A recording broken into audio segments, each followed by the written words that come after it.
प्रिय श्रोता, नमस्कार। कार्यक्रम वेद पाठशाला में आपका हार्दिक स्वागत है। इस कार्यक्रम में हम परमेश्वर के वचन का विस्तार पूर्वक अध्ययन किया करते हैं, जो आपकी आत्मिक उन्नति के लिए लाभदायक सिद्ध होगा। तो लीजिए सुनते हैं आज का ये संदेश।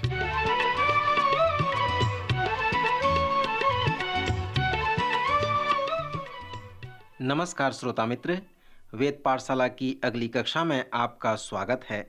इन दिनों में हमारे सर्वेक्षण ने हमें प्रेरितों के काम नामक पुस्तक तक ले आया है। पिछले अध्ययन की समाप्ति पर मैंने आपके साथ पौलुस प्रेरित के व्यक्तिगत पेंतीकुस्त के विषय में बातें कर रहा था। जब परमेश्वर ने उस वृद्ध व्यक्ति हनन्याह से कहा, जो एक चेला था, कि वह तरसुस के शाऊल के पास जाए और उसे बपतिस्मा दे, तब वह वृद्ध व्यक्ति कुछ भयभीत सा हो गया था।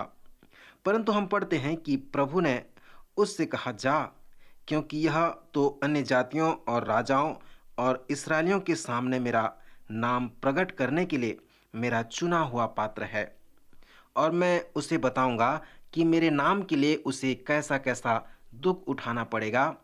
तब हनन्याह उठकर उस घर में गया और उस पर अपना हाथ रखकर कहा, हे भाई शाऊल, प्रभु अर्थात यीशु, जो उस रास्ते में जिससे तू आ रहा था तुझे दिखाई दिया था, उसी ने मुझे तेरे पास भेजा है कि तू फिर दृष्टि पाए और पवित्र आत्मा से परिपूर्ण हो जाए।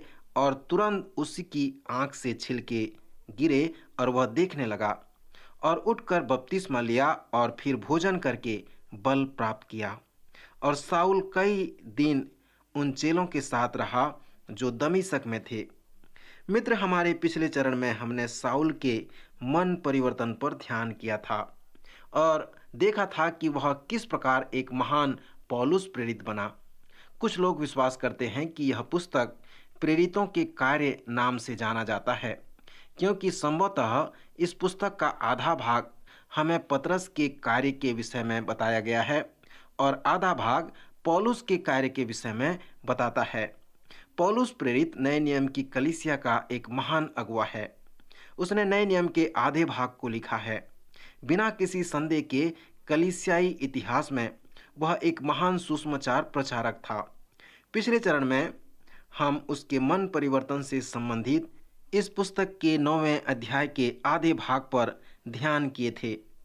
दूसरे भाग में हम उसके मन परिवर्तन में आत्मिक जीवन के वृद्धि के विषय को पढ़ते हैं, उसके अनुवर्तन के विषय में पढ़ते हैं। परमेश्वर उस वृद्ध व्यक्ति हनन्याह के पास जाते हैं और उससे कहते हैं, मैं चाहता हूं कि तू तरसुस के शाऊल के पास जा और उसे बपतिस्मा दे। जैसे ही तरसुस शाऊल का नाम उसने सुना, उसके हृदय में एक डर पैदा हो गया, क्योंकि वह जानता था कि शाऊल उपद्रवी है और विश्वासियों को सताता है, उन्हें घसीट घसीट कर बंदीगिरी में डालता है, उनका घात करता है। वास्तव में प्रथम सदी के कलीसिया को सताने में शाऊल एक बड़ा उपद्रवी व्यक्ति था। सो हनन्याह ने कहा कि प्रभु, मैं इस व्यक्ति के विषय में बहुतों से सुना है कि इसने यरूशलेम में तेरे पवित्र लोगों के साथ बड़ी बड़ी बुराइयां की है, और यहाँ भी उसे ये अधिकार मिला है कि जो लोग तेरा नाम लेते हैं उन सब को बांध ले। परंतु प्रभु उससे कहता है, नहीं हनन्याह, अब वह वैसा नहीं करेगा, परंतु अब वह मेरा चुना हुआ पात्र है। उसके जीवन के लिए मेरी एक महान योजना है। सो यहाँ पर हम देखते हैं कि परमेश्वर शाऊल के जीवन को परिवर्तित कर दिया है और हनन्याह को पौलुस के जीवन की योजना बता रहा है। परमेश्वर ने तरसुस के शाऊल से कहा था, परंतु अब उठकर दमिश्क के नगर में जा। जब शाऊल ने उस महान प्रश्न को पूछा कि प्रभु, तू क्या चाहता है कि मैं करूं, उसने केवल एक ही उत्तर प्राप्त किया, अर्थात अब तू उठकर दमिश्क के नगर में जा और जो तुझे करना है वह तुझसे कह दिया जाएगा। श्रोता, इसका जो आत्मिक प्रयोग है कि यदि हम उसकी आज्ञा का पालन करते हैं तो वो हमारे जीवन के लिए अपने संपूर्ण इच्छा को दिखाना चाहता है, परंतु वह हमेशा ऐसा नहीं करता। एक ही बार में वह अपनी इच्छा हमें देता है। किसी ने कहा है कि आप अपने लिए आगे उसकी इच्छा को देखना चाहते हैं, तब उसकी इच्छा में आगे बढ़ें, तभी वह आपको आपके लिए अपनी इच्छा को दिखाएगा। सो यदि आप ऐसा करेंगे तो आप उसकी इच्छा को अपने जीवन में देखने पाएंगे, जैसे उसने हनन्याह को दिखाया। जब हनन्याह उस घर में जाता है जहां पर तरसुस का साउल उसकी प्रतीक्षा कर रहा था, तब दो सुंदर शब्दों को आप देखते हैं। हनन्याह का जो प्रथम शब्द साउल के लिए था वो था, हे भाई शाऊल। मैं सोचता हूँ कि ये दो शब्द बहुत अच्छा है। चक कोल्सन अपने नए जन्म की पुस्तक में हमसे कहा है, जब उसका नया जन्म हुआ, मेरे एक मित्र हैं जिनका नाम डग कोयल है, उसने चक कोल्सन को और हेरोल्ड हलगोस को आमंत्रित किया, जो सीनेट का सदस्य है, ताकि वह उसे अपने घर में मिले। वह जानता था कि वे राजनीतिक के विरोध में हैं, उसके शत्रु हैं, परंतु हेरोल्ड डग एक नया जन्म पाया हुआ विश्वासी था। जब वे एक दूसरे से मिले, तब उसने उसके नए जन्म के विषय में बताया कि कैसे वह उसका घर गया और मसीह को अपने जीवन में अपना लिया। सो इन सभी बातों को देखकर वह अपने घर की ओर चला और फिर आकर उसे गले लगाकर उससे कहा, आप मेरे भाई हैं, मैं आपसे प्रेम रखता हूँ। बाद में वे एक दूसरे के साथ प्रार्थना किए, उसे वचन सिखाए और उसे मसीह यीशु का वे चेला बना दिए। सो मसीह यीशु की कलीसिया में भाई होने का यही विषय है। श्रोता, इसी प्रकार का विषय आप इस 9वें अध्याय के उसके दूसरे भाग में देखते हैं। जैसे ही हनन्याह को ये पता चला कि प्रथम सदी के कलीसिया को सताने वाला साउल का जीवन बदल गया है, तब उसने उसे हे भाई शाऊल कहकर पुकारा। मैं सोचता हूँ यह बहुत ही अच्छा अभिव्यक्त है। जैसे हम पौलुस के जीवन को आगे देखते हैं तो हमें उसके जीवन का चुनौती देखने को मिलता है। जैसे ही उसका जीवन बदल गया, वह दमिश्क के यरूशलेम में यीशु मसीह का सुसमाचार प्रचार करना प्रारंभ कर देता है। यदि आप पौलुस के लेख से परिचित हैं तो आप गलातियों के प्रथम अध्याय में उसके जीवनी के विषय में जानते होंगे।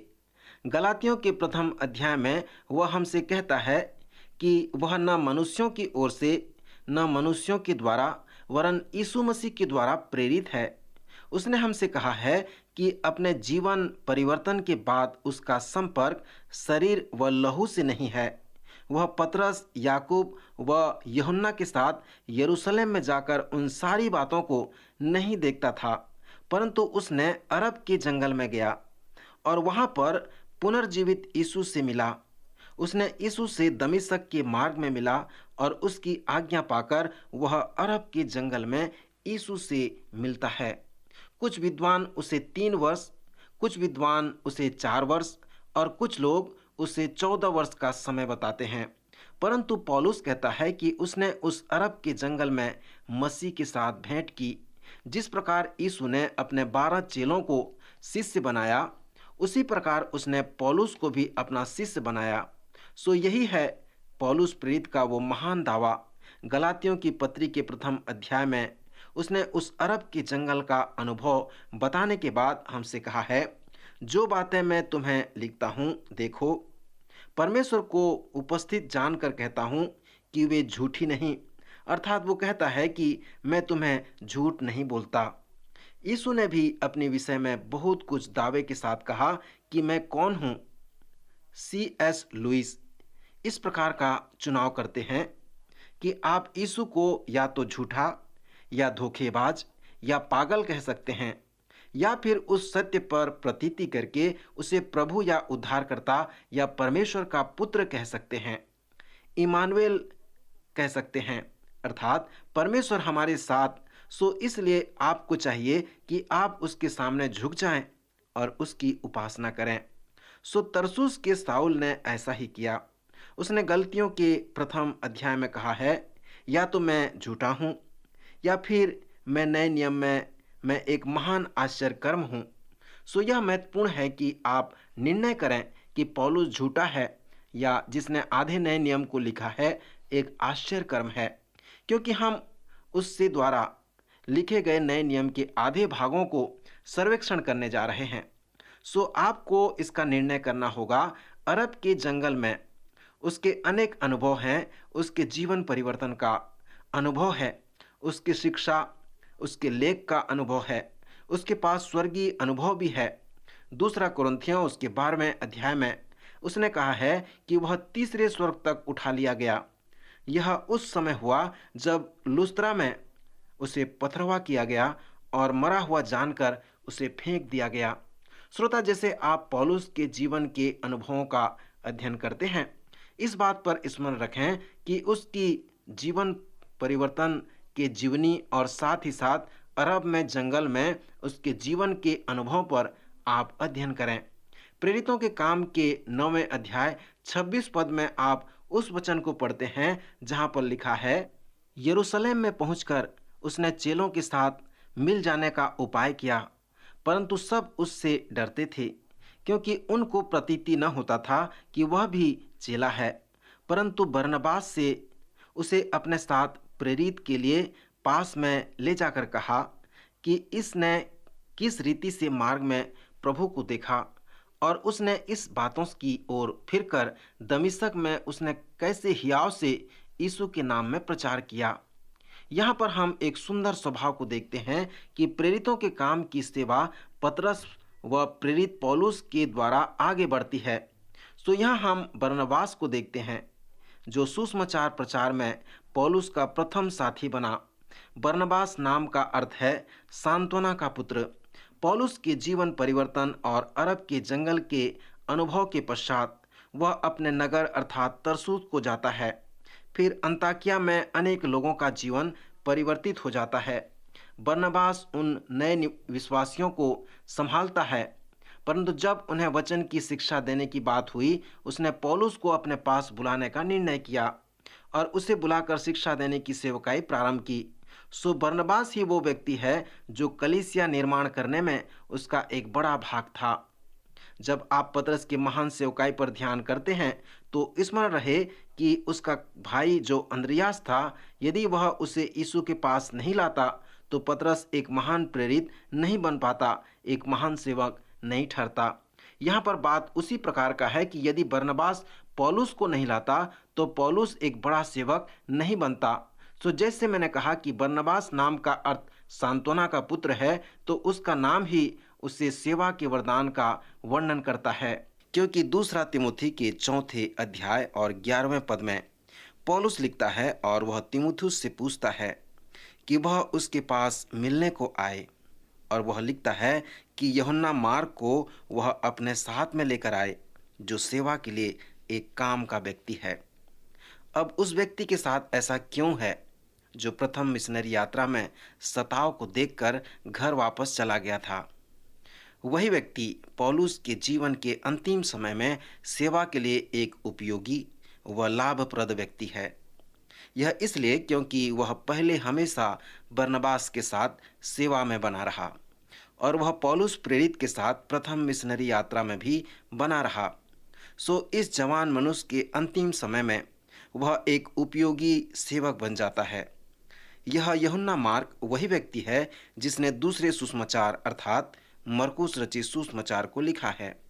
श्रोता, जैसे आप प्रेरितों के काम को पढ़ते हैं और पौलुस और पतरस के जैसे महान व्यक्तियों के स्वभाव को देखते हैं, तो इस छोटे व्यक्ति बरनबास के वरदानी नमूने को अनदेखी न करें।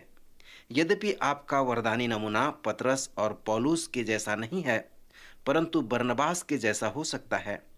उसका वरदानी नमूना अत्यधिक उपयोगी व लाभप्रद था। पौलुस और बरनबास ने एक महान दल बनाया। पौलुस की सेवकाई के बाद कलीसिया बनती चली गई। फिर बरनबास के पास वो वरदान था कि विश्वासियों को वह उत्साहित करे, परंतु इस बात को 15वें अध्याय में देखकर दुख होता है कि पौलुस व बरनबास के दल में विभाजन हो जाता है।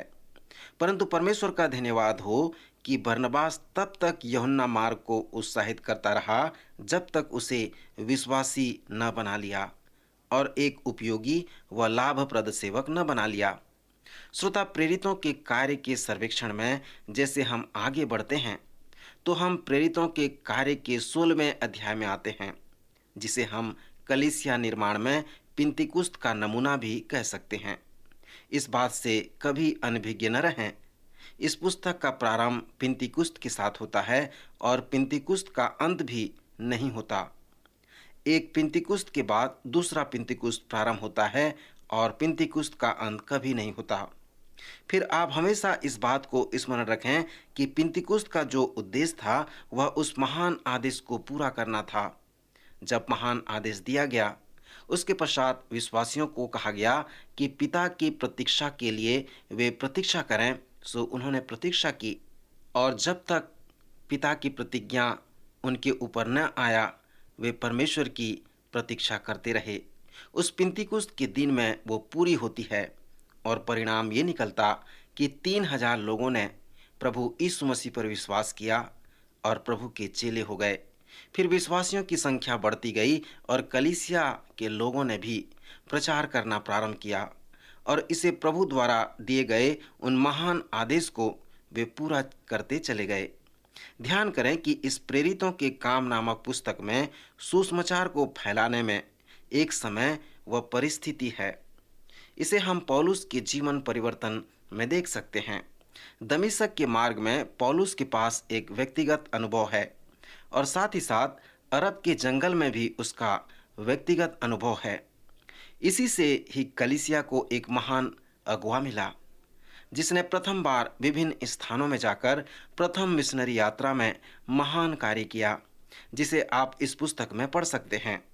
जब आप 16वें अध्याय में आते हैं तो पौलुस अपनी मिशनरी यात्रा प्रारंभ कर देता है। वह सुसमाचार प्रचार करने एशिया जाना चाहता है, क्योंकि उसके पास अलग प्रकार के पिंतीकुस्त का अनुभव है। हम पढ़ते हैं कि पवित्र आत्मा ने उसे एशिया में प्रचार करने के लिए वर्जित कर दिया, सो वे वहाँ प्रचार नहीं किए। यद्यपि पौलुस व उसके मित्र एशिया के मूसिया और बितुनिया में जाना चाहते थे, परंतु पवित्र आत्मा ने उन्हें मना कर दिया। सो वे मूसिया में होकर त्रोआस को गए और उस रात पौलुस ने एक दर्शन देखा कि एक मनुष्य मकिदुनी पुरुष खड़ा हुआ, उसके विनती करके उससे कहता है कि पार उतरकर मकुदुनिया में आ और हमारी सहायता कर। सो इस दर्शन के देखने के बाद वे तुरंत मकिदुनिया को जाना चाहा, यह समझकर कि परमेश्वर ने हमें उन्हें सुसमाचार सुनाने के लिए बुलाया है। श्रोता, कलीसियाई इतिहास में यह एक अनुकूल समय है। यदि पौलुस एशिया में उस समय गया होता जैसे वे चाहते थे, तो सुसमाचार उस तरह से वहाँ फैलता, परंतु पवित्र आत्मा ने उसे वहाँ जाने के लिए मना किया और उसे मकिदुनिया जाने के लिए प्रेरित किया, जिसके कारण यूरोप में सुसमाचार फैल गया।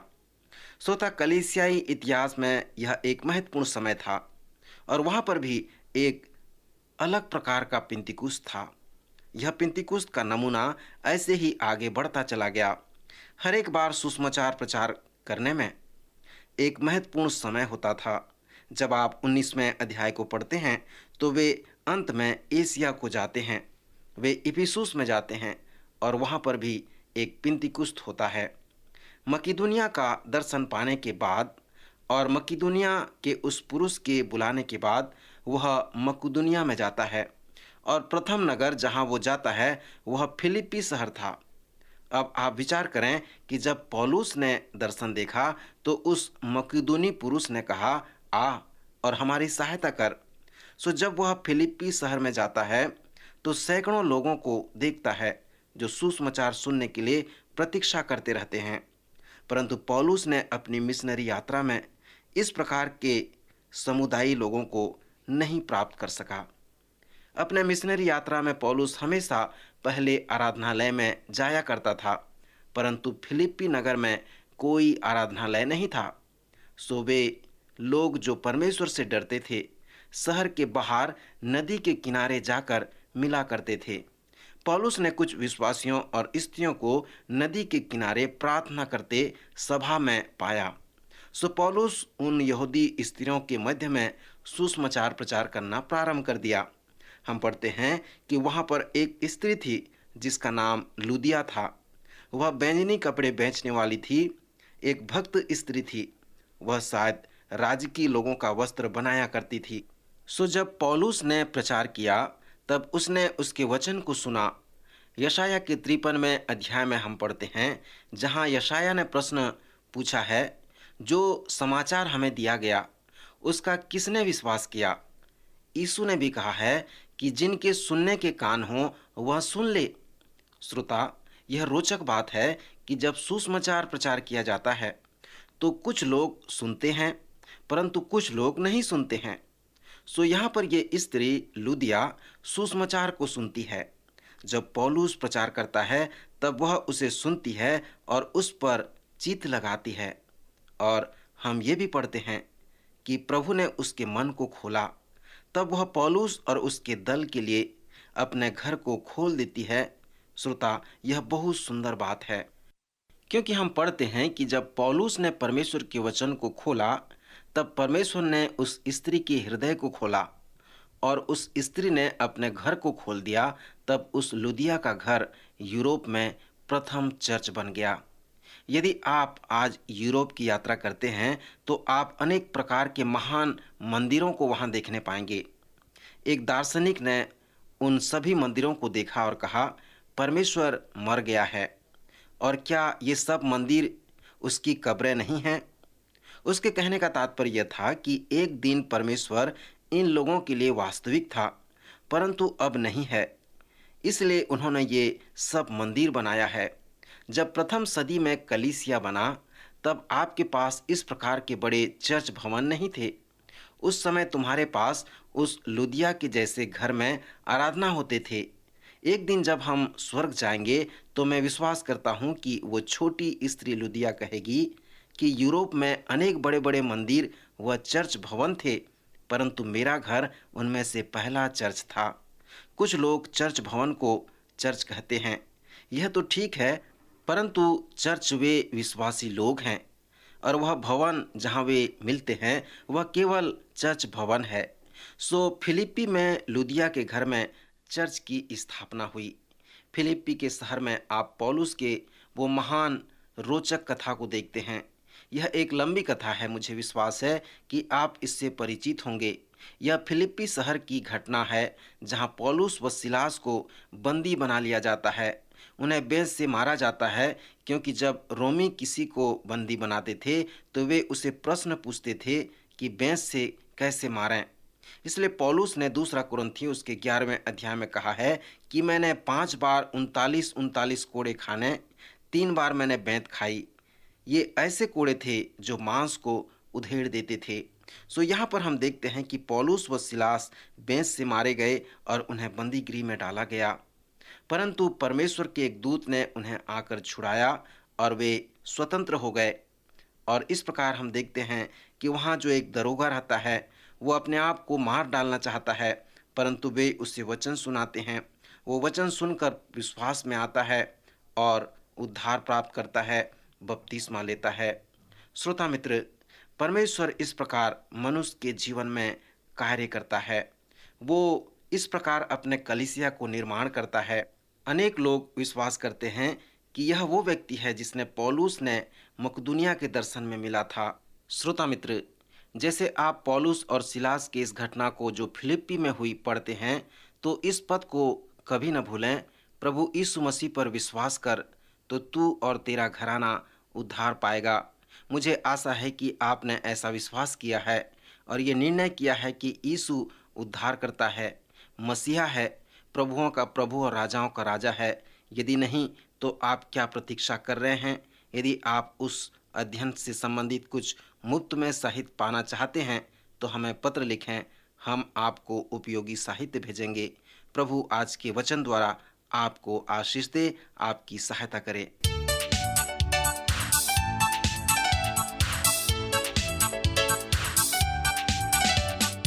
आज का कार्यक्रम सुनने के लिए हम आपको धन्यवाद देते हैं।